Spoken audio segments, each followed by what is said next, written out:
అందరి మనోదేహాలకి అతీతంగా ఉన్నటువంటి విశ్వ చైతన్యానికి నమస్కారం తెలియజేస్తూ 1వ అధ్యాయం 15వ శ్లోకం అష్టావక్ర గీత.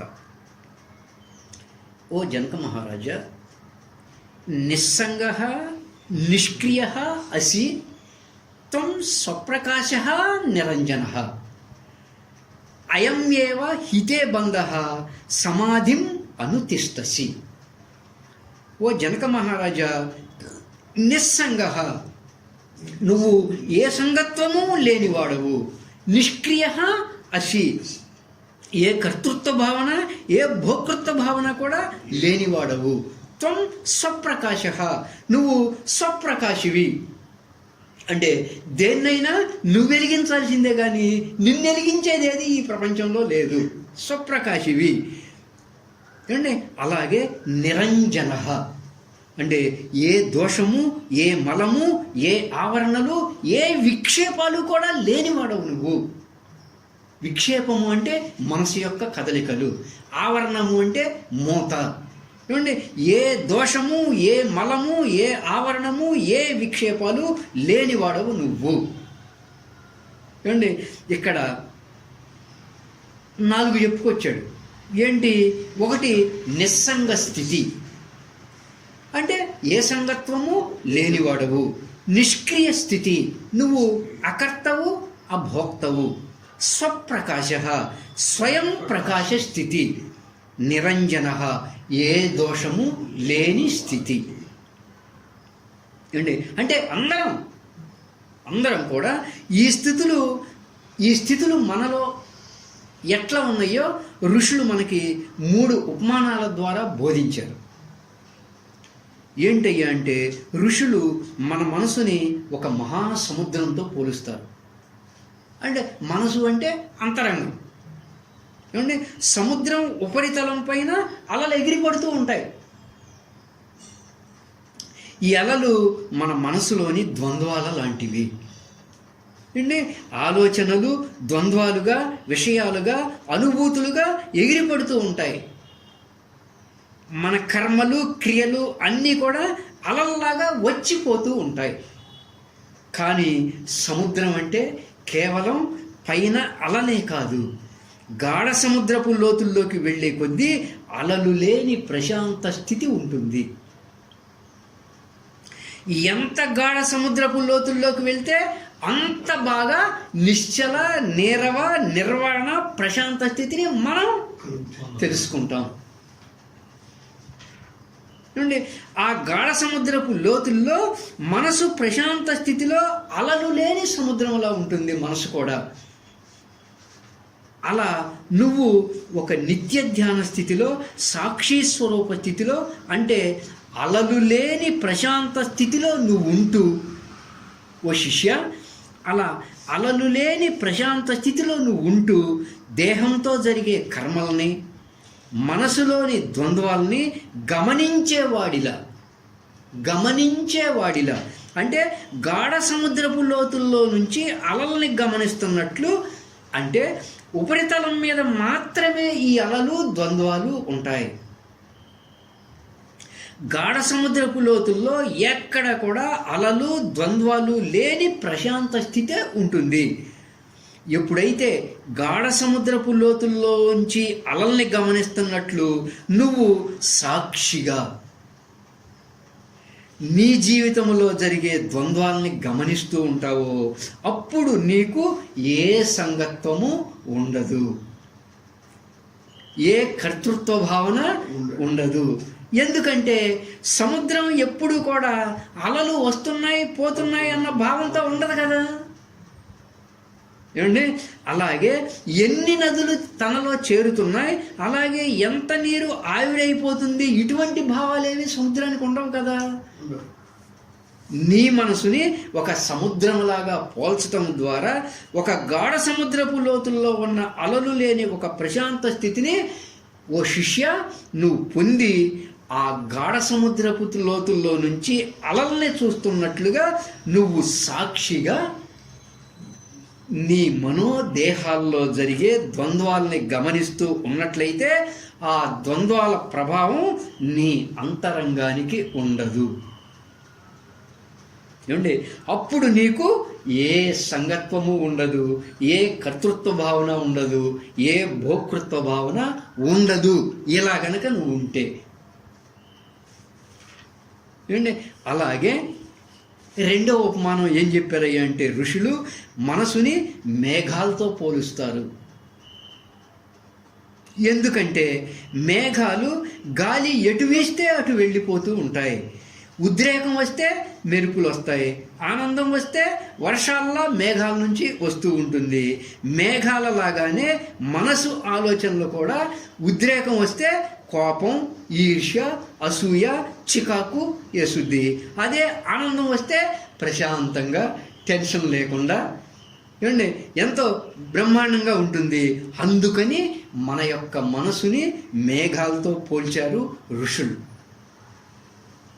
కానీ మేఘాలపైన ఆకాశం ఎలా ఉంటుంది ఏమంటే, ఒక నిర్మల ప్రశాంత స్థితిలో, ఒక శూన్య స్థితిలో ఆకాశం మేఘాలను చూస్తున్నట్లుగా ఉంటుంది. అలా నువ్వు కూడా ఓ జనక మహారాజా అంటే ఓ శిష్య సాక్షిగా నీ మనసులో జరిగే ద్వంద్వాలని గమనించుకోవాలి. ఆ స్థితిలో నువ్వు ఉంటే, నీ అంతరంగం ఒక ఆకాశ స్థితిలో ఉంటే, అంటే నీ మనసు ఒక ఆకాశ స్థితిలో ఉంటే, అస్తిత్వము అంటే అంతరంగ ఆకాశము అని అర్థం. ఏమండి, అట్లా నీ అంతరంగం ఒక ఆకాశ స్థితిలా ఉంటే, నీ మనసులో జరిగే ద్వంద్వాల్ని నువ్వు గమనించేవాడిలా ఉంటే, ఆకాశం మేఘాల్ని గమనిస్తున్నట్లుగా నువ్వు నీ సాక్షి స్వరూప స్థితి ఉంటుంది. అప్పుడు నీకు ఏ సంగత్వము ఉండదు, ఏ కర్తృత్వ భావన ఉండదు, ఏ దోషములు అంటని నిరంజనత్వము కూడా ఉంటుంది. ఏమండి, అంటే ఇందాకేమో నీ మనసు ఒక మహాసముద్రం, గాఢ సముద్రపు లోతుల్లో నుంచి అలల్ని గమనిస్తున్నట్లుగా నువ్వు నీ మనోదేహాల్లో జరిగే ద్వంద్వాల్ని గమనిస్తూ ఉన్నట్లయితే, ఆ ద్వంద్వాల ప్రభావం నీ అంతరంగానికి ఉండదు. నీకు ఏ సంగత్వము ఉండదు, ఏ కర్తృత్వ భావన, ఏ భోక్తృత్వ భావన ఉండదని 2 పాయింట్లు చెప్పుకొచ్చాడు అక్కడ. ఇక్కడేమో అంటే ఆకాశం మేఘాల్ని గమనిస్తున్నట్లుగా నువ్వు గమనించేవాడిలాగా, నీ మనోదేహాల్లో జరిగే ద్వంద్వాల్ని గమనించేవాడిలాగా ఉంటే నీకు ఏ సంగత్వము ఉండదు, ఏ కర్తృత్వ భావన, భోక్తృత్వ భావన ఉండదు, ఏ దోషములు అంటని నిరంజనత్వం కూడా ఉంటుంది అని 3 పాయింట్లు చెప్పుకొచ్చాడు ఇక్కడ. అంటే ఆకాశానికి ఏమన్నా సంగత్వం ఉంటుందా దేంతోనన్నా? ఏమండి, ఆకాశానికి నువ్వు పెయింట్ వేస్తావా? వేయలేవు.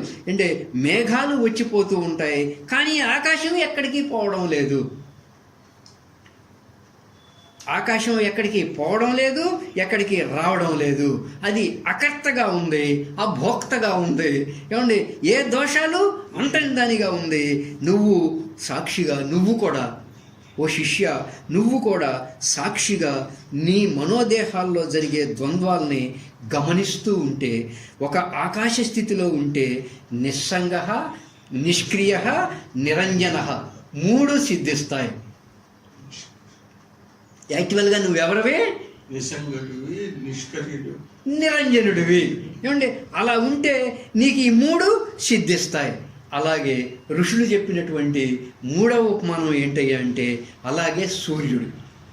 ఏమండి, సూర్యుడి నుండి వచ్చేటువంటి కాంతి కిరణాలతో ఈ భూమి మీద ఎన్నో వ్యవహారాలు జరుగుతూ ఉంటాయి. అలాగే నీ చైతన్య కేంద్రము నుంచి మనసు యొక్క ఆలోచన ప్రవాహం బాహ్య ప్రపంచంపై పడుతూ ఉండటం వల్లే మన వ్యవహారాలన్నీ జరుగుతూ ఉన్నాయి. అంటే నీ చైతన్య కేంద్రం నుంచి మనసు యొక్క ఆలోచన ప్రవాహం బాహ్య ప్రపంచంపై పడుతూ ఉండటం వల్లే అందరి వ్యవహారాలు కూడా జరుగుతూ ఉన్నాయి. ఎలాగైతే సూర్యుని నుంచి కాంతి కిరణాలు భూమి మీద పడుతున్నాయో, అలాగే మన చైతన్య కేంద్రం నుంచి మనసు ఆలోచన ప్రవాహం బాహ్య ప్రపంచంపై పడుతూ ఉన్నది. ఓకేనా? అంటే భూమి మీద ఎటువంటి వ్యవహారాలు ఏం జరిగినా అవి సూర్యునితో ఏమైనా సంబంధం ఉంటుందా? ఉండదు. ఏ సంబంధము ఉండదు. అంటే సూర్యుడు ఎప్పుడు కూడా స్వయం ప్రకాశి, స్వయం ప్రకాశి.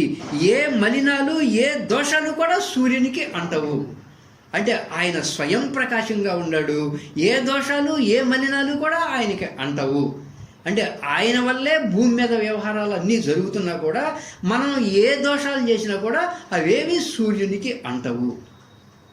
అలాగే బాహ్య ప్రపంచంలో ఏం జరిగినా, మన యొక్క మనోదేహాల్లో ఏం జరిగినా అవి ఏమండి బాగా గుర్తుంచుకోవాల్సిన పాయింట్ ఏంటి అంటే, అలాగే బాహ్య ప్రపంచంలో ఏం జరిగినా, మన మనోదేహాల్లో ఏం జరిగినా అవి మనం జీవించి ఉన్నంత వరకు, మనం ఎరుకతో ఉన్నంత వరకు మన చైతన్య కేంద్రాన్ని ఏవి ప్రభావితం చేయవు,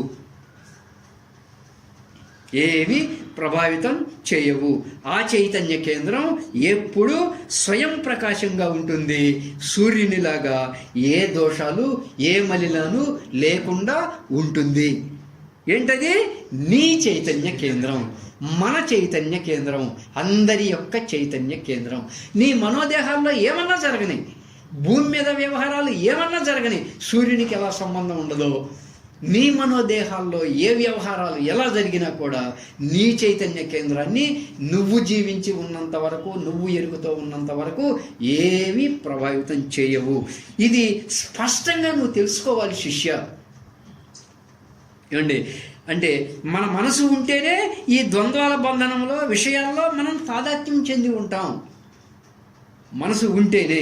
ఎప్పుడైతే మనసుకు అతీతంగా మనసుని గమనించే వాళ్ళలాగా ఉన్నామో, సూర్యునిలాగా, అప్పుడు నీకు ఏ సంగత్వము ఉండదు, ఏ కర్తృత్వ భావన ఉండదు, స్వయం ప్రకాశంగా ఉంటావు.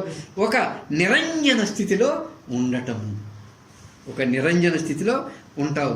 అందుకని ఓ రాజా, ఓ జనక మహారాజా, అంటే ఓ శిష్య, మనకి గాఢ నిద్రలో మనస్సు ఉండదు. మనందరికీ కూడా గాఢ నిద్రలో మనస్సు ఉండదు. అప్పుడు ఈ ద్వంద్వాల ప్రపంచము ఉండదు, దేహభావన ఉండదు. ఏమండి అలాగే మనం మరణించిన తర్వాత కూడా మనస్సు ఉండదు. అంటే మనసు లేనప్పుడు ప్రపంచ భావన లేదు, అది చెప్పొచ్చేది. మనసు గాఢ నిద్రలో లేదు, మనసు లేనప్పుడు ప్రపంచ భావన ఉండదు. మనం అంటే ఇప్పుడు మనం మనసుని గమనించేవాడిలాగా ఉంటే, మనం ఆ మనసుని గమనించేవాడిలాగా ఉంటే ఈ మనసు యొక్క ద్వంద్వాల్లో మనం పడకుండా ఉంటాం రాజా. ఒక సాక్షి స్వరూపంగా నువ్వు ఉంటే, అంటే గాఢ సముద్రపు లోతుల్లో నుంచి అలల్ని గమనిస్తున్నట్లుగా నెంబర్ 1. నెంబర్ 2 ఆకాశం మేఘాలని గమనిస్తున్నట్లుగా. నెంబర్ 3 సూర్యునిలా సాక్షిగా నువ్వు ఉంటే,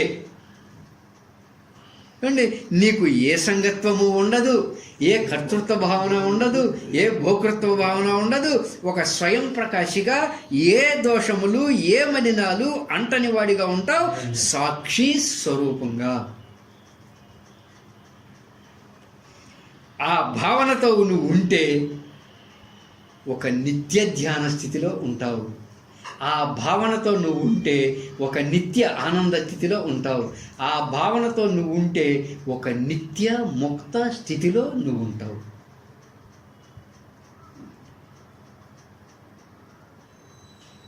అలా కాకుండా అయమేవా ఇదియే తే నీకు బంధము. ఏది? సమాధిం అనుతిష్టసి. ఎప్పుడయ్యా అంటే నువ్వు మనసు యొక్క ఆలోచనల్ని నిరోధించాలి అని, లేదా అభ్యాసాలు ప్రక్రియలు నిరంతరం చేస్తూ ఉంటే నువ్వు బంధములోనే ఇరుక్కుపోతావు.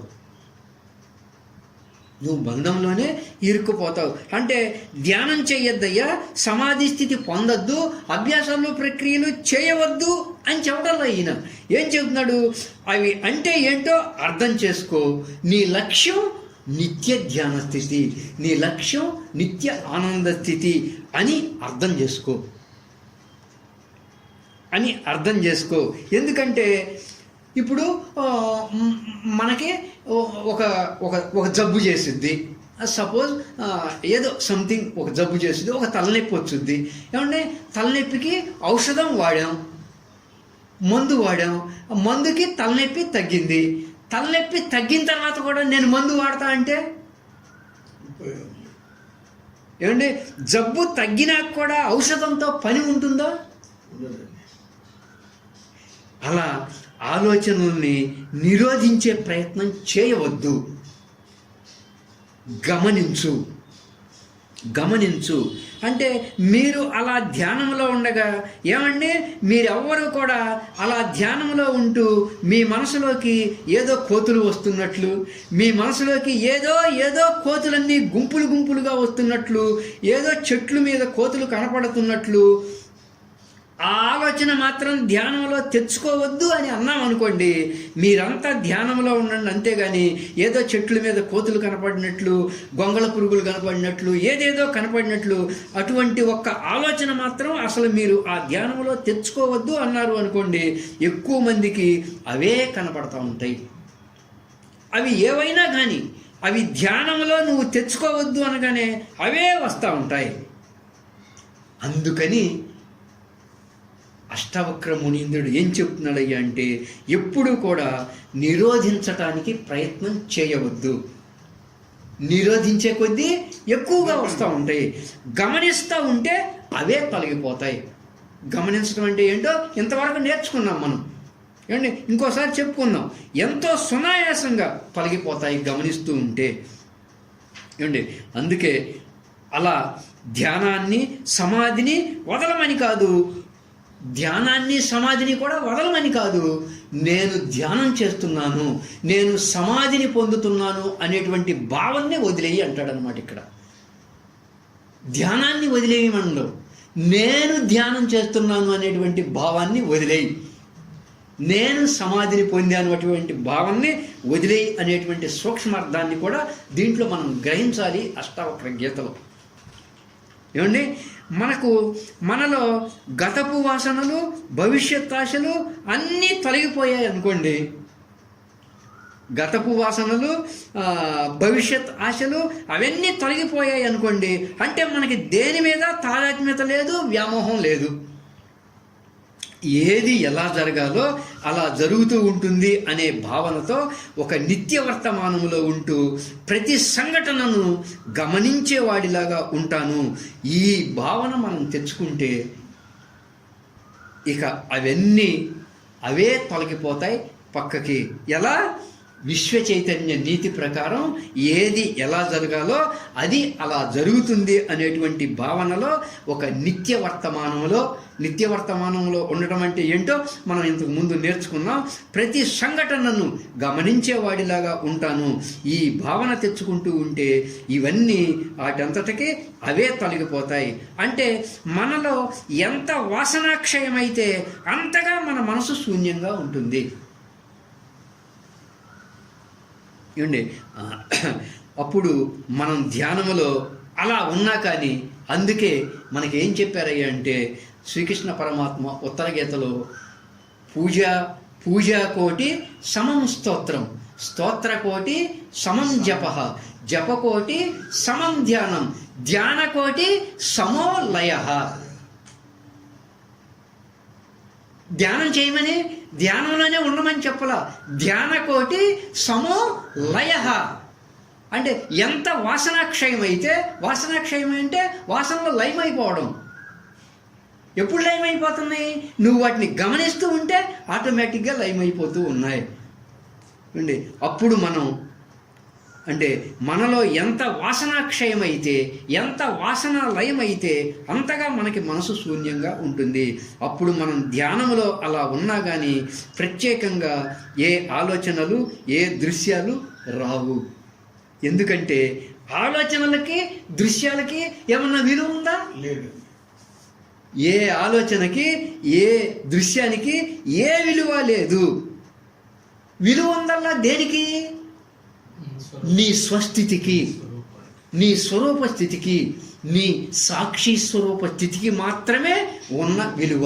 నీ అస్తిత్వమే విలువ గలది, నీ ఉనికే విలువ గలది, నీ మూలమే విలువ గలది, నీ కేంద్రం విలువ గలది, నీ స్వగృహం విలువ గలది. నీ స్వగృహం నీ అస్తిత్వం.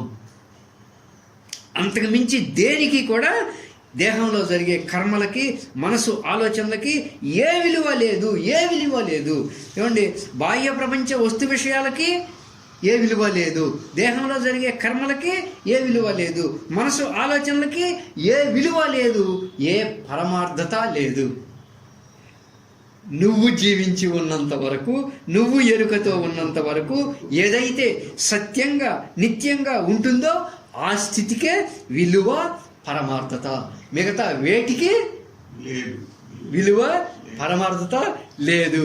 అలా ఎప్పుడైతే వాటి మీద వ్యామోహత, తాదాత్మ్యత తగ్గిందో నీకు, ఓహో, ఈ దేహంలో జరిగే కర్మలకి, బాహ్యంలో ప్రపంచంలో జరిగే వాటికి, నా మనసులో జరిగే ఆలోచనలకి ఏ విలువ లేదు. ఉన్న విలువంతా నా అస్తిత్వానికే. నేను జీవించి ఉన్నంత వరకు, నేను ఎరుకతో ఉన్నంత వరకు ఏదైతే నిత్యంగా సత్యంగా ఉంటుందో ఆ స్థితికే విలువ ఉంది అని నువ్వు ఎప్పుడైతే తెలుసుకుంటావో అప్పుడు ఆటోమేటిక్గా వాటి మీద వ్యామోహం దానంతట అదే తగ్గిపోయింది. ఇది ఎక్కువ మననం చేస్తుండాలి ఈ పాయింట్. దట్టమైన మేఘాలతో నిండిపోతే ఆకాశం కనపడుతుందా? కనపడదు కదా.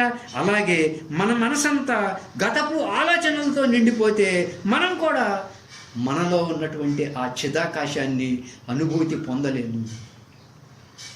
అదే మేఘాలు తగ్గిపోయే కొలది మనం ఆకాశాన్ని అనుభూతి పొందగలం. అలా మన మనసుని గమనిస్తూ ఉంటేనే ఆ ఆలోచనలు తగ్గిపోతూ ఉంటాయి.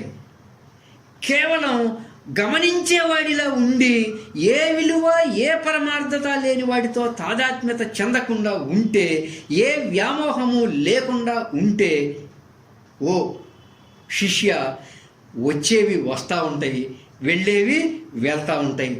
అంత సహజంగా ఉంటే అతి తక్కువ ఆలోచనలతో, తక్కువ దృశ్యాలతో మన జీవితం అలా సాగుతూ ఉంటుంది. వాటికి అస్సలు ఏ విలువ లేదు అని తెలుసుకున్నాము అనుకోండి,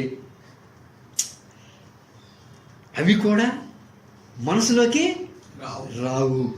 ఏమండి, వాటి అంటే ఏదన్నా మనసులోకి వచ్చింది అంటే దాని అర్థం ఏంటి అంటే అంటే వాటికి మనం ఎంతో కొంత విలువ ఇస్తాం కాబట్టే ఆలోచనలు, దృశ్యాలు వస్తున్నాయి. నువ్వు ఏ విలువ ఇవ్వకపోతే అవి రావు. వాటికి ఏ విలువ లేదు అని ఈ మాయా ప్రపంచంతోనూ, దేహంతోనూ, మనసుతోనూ, వీటి భావనలతోనూ ఏమీ తాదాత్మ్యత చెందకుండా ఉంటే ఆ ఆలోచనలు ఏవి ఏమండి రాకుండా ఉంటాయి.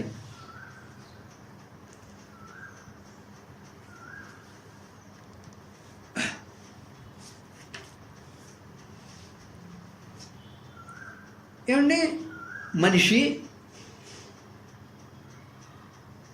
తను చేసే ప్రతి పని తాను అత్యంత సహజంగా ఎటువంటి ఇబ్బంది లేకుండా హాయిగా బ్రతకటం కోసమే. అందులో ఏమీ సందేహం లేదు. ఇదొక ప్రాక్టికల్. ఈ భూమి మీద ఎంతమంది ఉన్నారో అన్ని మనసులు ఉన్నాయి. ఈ భూమి మీద ఎంతమంది ఉన్నారో అన్ని మనసులు ఉన్నాయి. ఎన్ని మనసులు ఉన్నాయో అన్ని రకాల ధ్యాన పద్ధతులు ఉన్నాయి.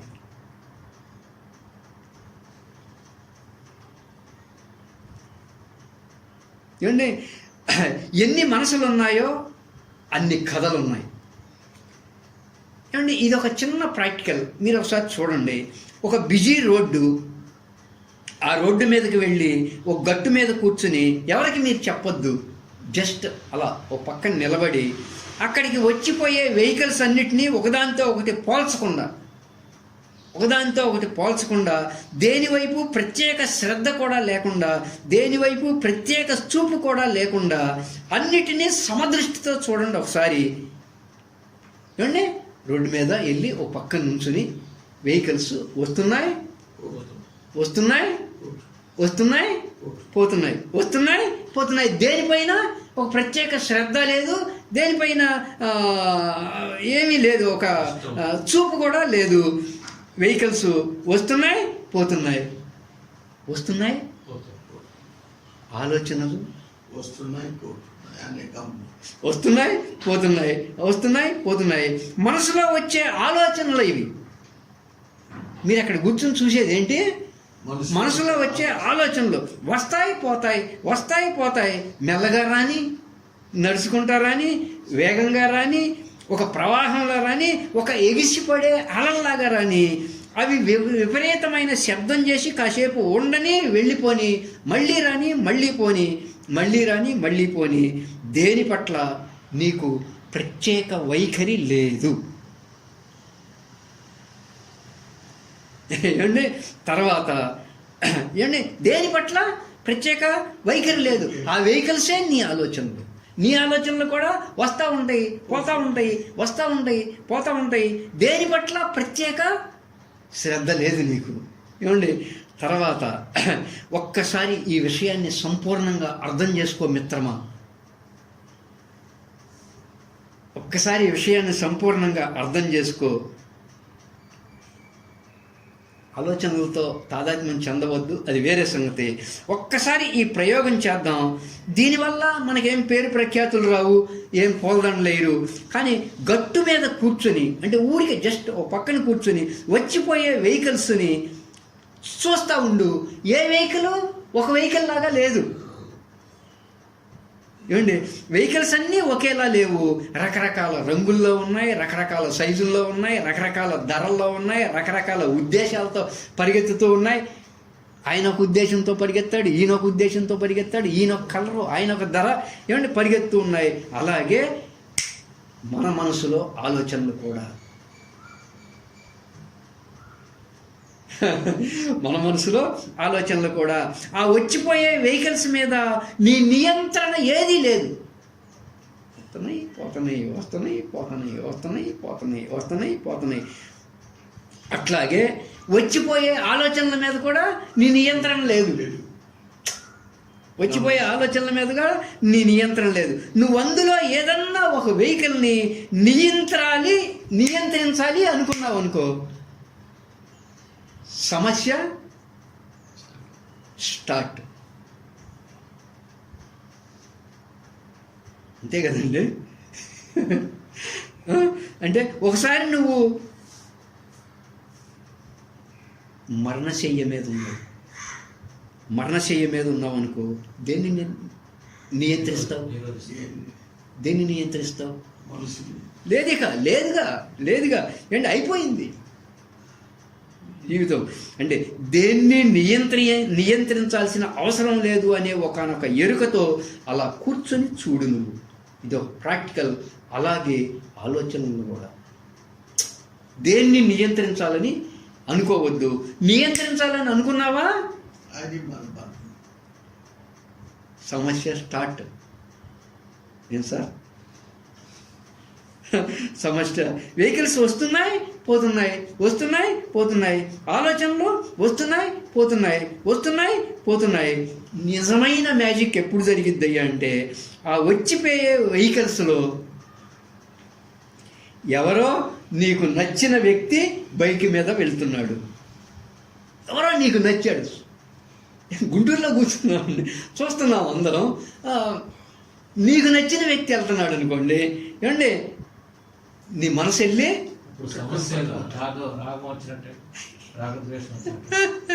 ఏమండి పట్టుకుంది. సో ఆలోచనలతో తాదాత్మ్యం చెందడం అంటే అదే.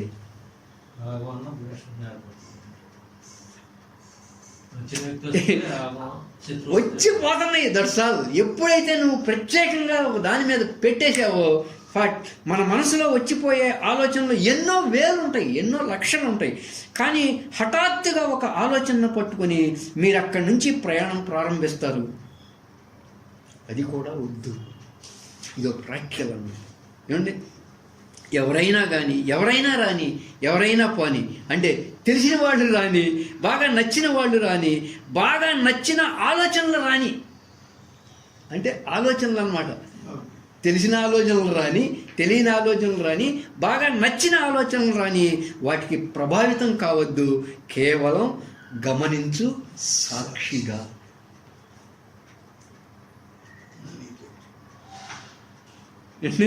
ఏదన్నా జరగని సాక్షితత్వంతో ఉండు.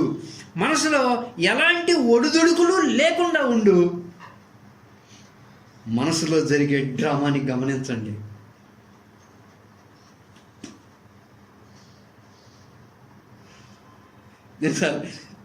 ప్రకృతిలో అన్నీ గమనించేవిగా ఉన్నాయి. చెట్టు మనల్ని గమనిస్తుంది, పుట్ట మనల్ని గమనిస్తుంది, జంతువు మనల్ని గమనిస్తుంది, విశ్వం మనల్ని గమనిస్తుంది. ఏమండి, అన్నీ గమనించేవిగా ఉన్నాయి. మనిషికే వచ్చింది ఈ ప్రాబ్లం. ప్రకృతిలో అన్నీ ఒక ప్రశాంత స్థితిలో, ఒక ఆనంద స్థితిలో, ఎవరితో ఎవరు పోల్చుకోలేని స్థితిలో ఉన్నాయి. ఏ అభిప్రాయాలు క్రియేట్ చేసుకునే స్థితి లేదు. అలాంటి స్థితి మనిషికి లేదు. చిన్నప్పటి నుంచి ఏవేవో రాసేశారు. ఏమండి, ఇప్పుడు నువ్వు చేయాల్సింది ఏంటి? ఆ రాయబడ్డ వాటిని చెరిపేసి సాక్షిగా గమనించు. మొట్టమొదటిసారి తెలుస్తుంది, నిజమే కదా, నాకు వాటితో ఏం సంబంధం లేదు కదా. నేను దేంతోనో తాదాత్మ్యం చెందాను అంటే నేను విలువ వాటికి ఇచ్చా. ఏ విలువ, ఏ పరమార్థత లేని వాటికి నేను విలువను ఇచ్చా. ఏం సార్, నేను విలువను ఇచ్చా, అవునా కాదా సార్? ఆలోచన ఏమీ రావు. అట్లయితే చూడండి, ఇది ఒక చిన్న ప్రాక్టికల్. ఒకవేళ వచ్చిన ఆ ఆలోచనలు ఒకవేళ మీకు వచ్చిన, ఇక్కడ ఏం చెప్తున్నాడంటే, ఓ శిష్య, అయినప్పటికీ కూడా ఒకవేళ వచ్చిన ఆ ఆలోచనలు అలా బయట నుంచి వచ్చి వెళ్ళిపోతున్నట్లుగా ఉంటుంది. ఏంటి, అంతరంగం తీసుకోదు. బయట నుంచి వచ్చింది, బయట నుంచి వెళ్ళిపోయింది. ఆకాశంలో పక్షులు ఎగురుతూ ఉంటే ఆకాశం పక్షుల్ని చూస్తే ఎలా ఉంటుంది? అంతే, సేమ్. పక్షులు రాకుండా ఉంటాయా? ఆలోచనలు రాకుండా ఉంటాయా? ఆకాశం పక్షులను చూస్తుంది. ఎలా ఉంది? నిస్సంగత్వంలో ఉంది, నిష్క్రియత్వంలో ఉంది, నిరంజనత్వంలో ఉంది. అండి, అలా బయట నుంచి వచ్చి వెళ్ళిపోయే ఆలోచనల్లా ఉంటాయి. అలా ఉన్నప్పుడు మన అంతరంగాన్ని ఏమీ ప్రభావితం చేయదు. అది ఈరోజు కాన్సెప్ట్. మళ్ళీ నెక్స్ట్ చెప్తున్నాను.